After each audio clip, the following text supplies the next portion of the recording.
Doctor साहब की जिज्ञासा आपने सुनी। सही है कि कल भी मैंने कहा और आज भी मैंने कहा, हम नहीं आएंगे बार बार। इसके पहले की लाइन आप भूल गए, पास आइए कि हम नहीं आएंगे बार बार।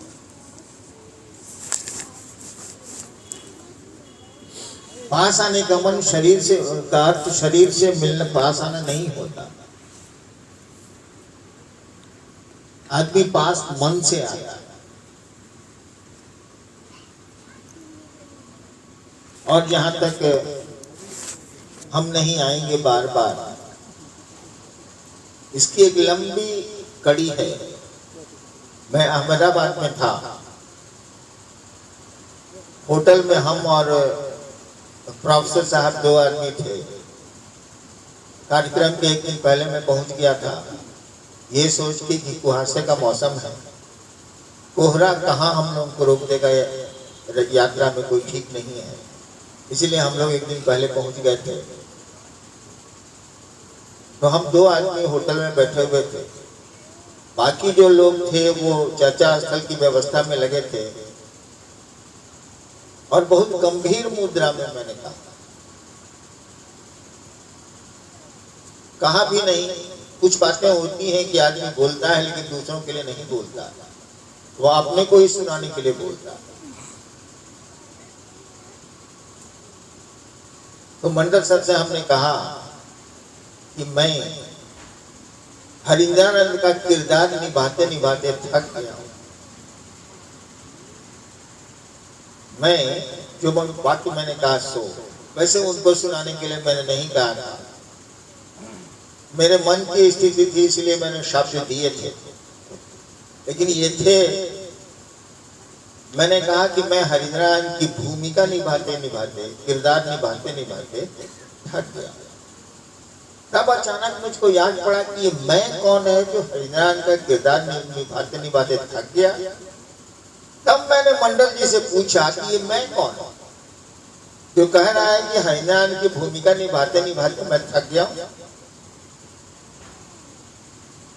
जब मैंने ये बात कही थी कि मैं थक गया हूं, तब मेरे मन में कोई सवाल नहीं थे, वो स्थिति थी मेरे मन की और मैंने उसकी अभिव्यक्ति की थी, कहा था, ये सोच के नहीं कि मंडल सर कोई जवाब देंगे या किसी से मैं कुछ कह रहा हूं। लेकिन जब कह दिया मैंने, तो मेरा ही दिमाग इस बात पे रुक गया कि मैं कौन है जो हरिंद्रानंद का किरदार निभाते निभाते थक गया है, ऐसा कह रहा है। मैंने मंडल जी से पूछा और लोगों से भी पूछा, ये मैं कौन हूं? उत्तर तो मुझको भी देने आता, मैं भी समझता हूं कि ये मैं कौन है, लेकिन मेरे उत्तर मुझको ही सटीक नहीं लग रहे।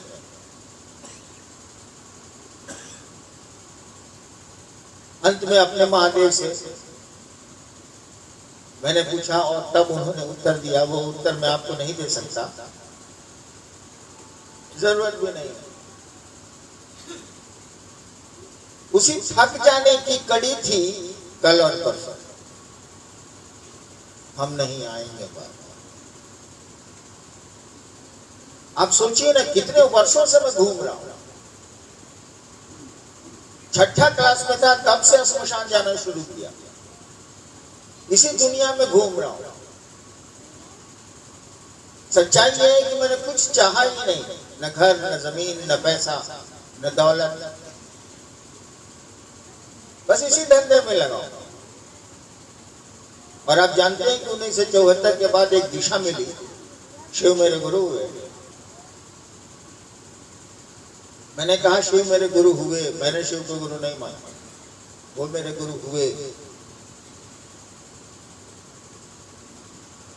तो जब थक ही गया हूं तो कैसे नहीं कहूं कि हम नहीं आएंगे बार बार। आपको सचेत होना चाहिए, आपको सजग होना चाहिए। जो चीजें मुझसे आप ले सकते हैं ले लें, नहीं तो हम नहीं आएंगे बार बार।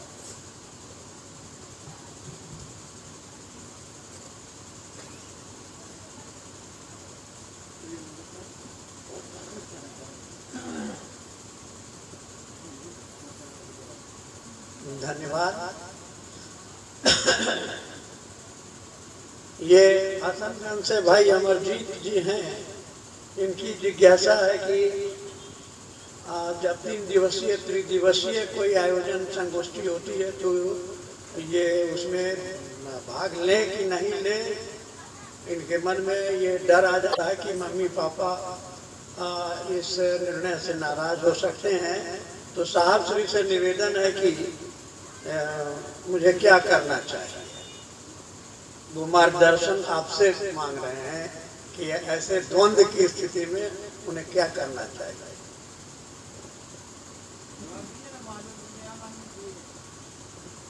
भाई अमरजीत, आपको गुरु से दया मांगिए और स्वयं निर्णय लीजिए कि ऐसी स्थिति में आपको क्या करना चाहिए। एक बात दिमाग में रखिए कि शिव को गुरु मानने के बाद शिव के अलावा मेरा कोई सहारा नहीं था। मैं कुछ जानता ही नहीं था। दिन में भी मैंने कहा कि मैंने शिव को हिसाब में गुरु माना था। वो गुरु हैं ये मुझको मालूम भी नहीं था। मैंने उनको भगवान समझ के गुरु माना। भगवान है तो गुरु कैसे नहीं। और मुझको कोई बताने वाला नहीं था। किसी की मैं सुनने भी नहीं जा रहा था, क्योंकि 15 साल मैंने बहुत पापड़ बेले थे। तो किसने रास्ता दिखलाया? वही महादेव, वही शिव। आप ऐसा क्यों नहीं समझते कि आपको भी वो शिव रास्ता दिखला सकता है? दिखलाता ही है। उस शिव से रास्ता मांगिए, वही आपको रास्ता देते हैं, वही आपको मंजिल तक पहुंचाता है। आदमी तो धोखा दे सकता है, वह शिव धोखा नहीं देता। उसने आज तक किसी को धोखे नहीं दिए। महादेव से मदद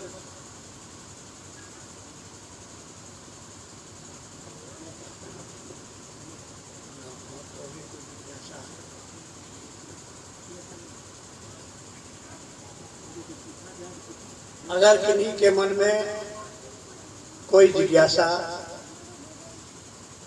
गुरु और शिष्यता के संबंध में अगर कोई हो तो आप पूछ सकते हैं। हाँ, हाथ खड़ा करेंगे तो हम लोग माइक भेज देंगे आपके पास में। कोई जिज्ञासा?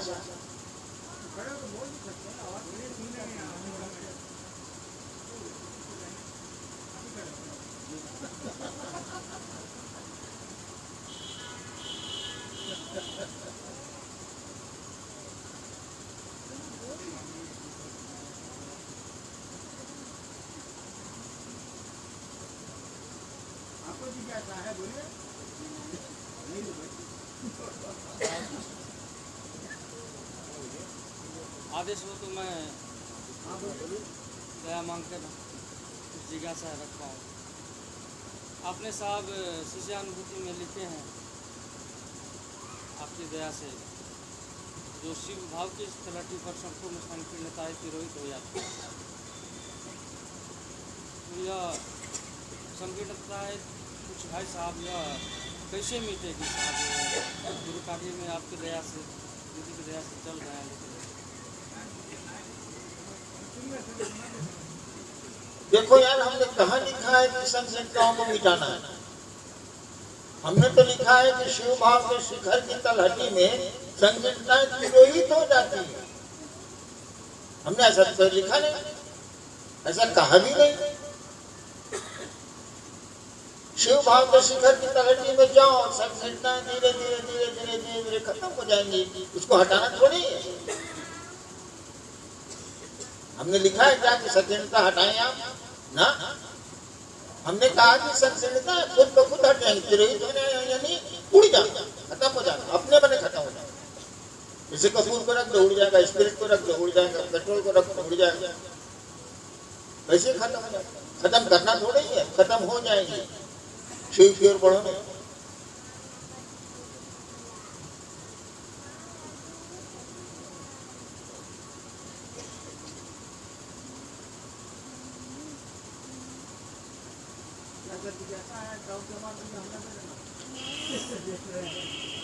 देख रहे हैं कि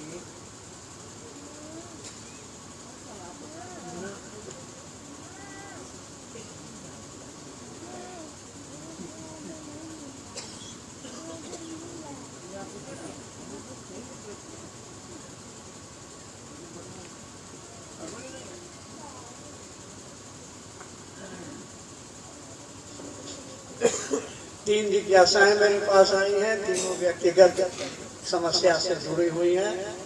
गुरु संबंधित जिज्ञासा नहीं है। हाँ? हाँ भाई, देवाशीष देवाशीष, हाँ देवाशीष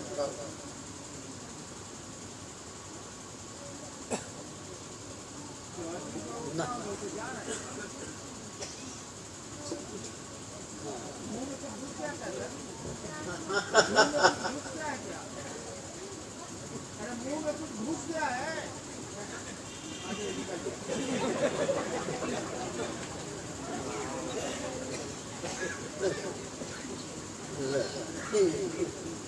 साहब आप ही तो शिव है, फिर जंगल से जोड़ने का प्रयोजन क्या है? हाँ भाई, एक जिज्ञासा है जिसके नाम तो नहीं है। साहब श्री ध्यान देंगे। साहब आप ही तो शिव हैं, फिर जन जन से जोड़ने का प्रयोजन क्या है?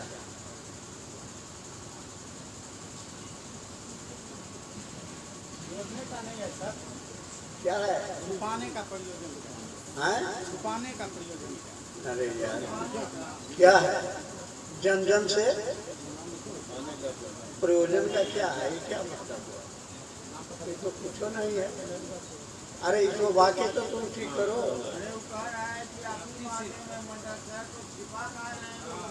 फिर जन जन से वो छुपाने का प्रयोजन क्या है? हाँ, हाँ? नहीं, साहब के बारे में। साहब आप ही तो शिव हैं। हाँ? हाँ? कल नहीं थे क्या बाबू? कल थे? कल नहीं थे? ओ, कल शादी हुई है? यहाँ में कोई अगुआ था? अगुआ महिला भी हो सकती है, पुरुष भी हो सकता है।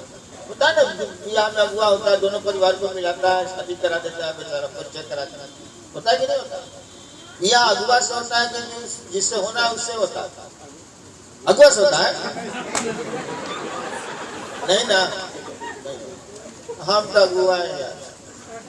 महादेव से तुमको भेंट कराते हैं, उपाय बताते हैं कि महादेव से मिलो। मिलना महादेव से नहीं यार, हमको डाला बीच में सांसद।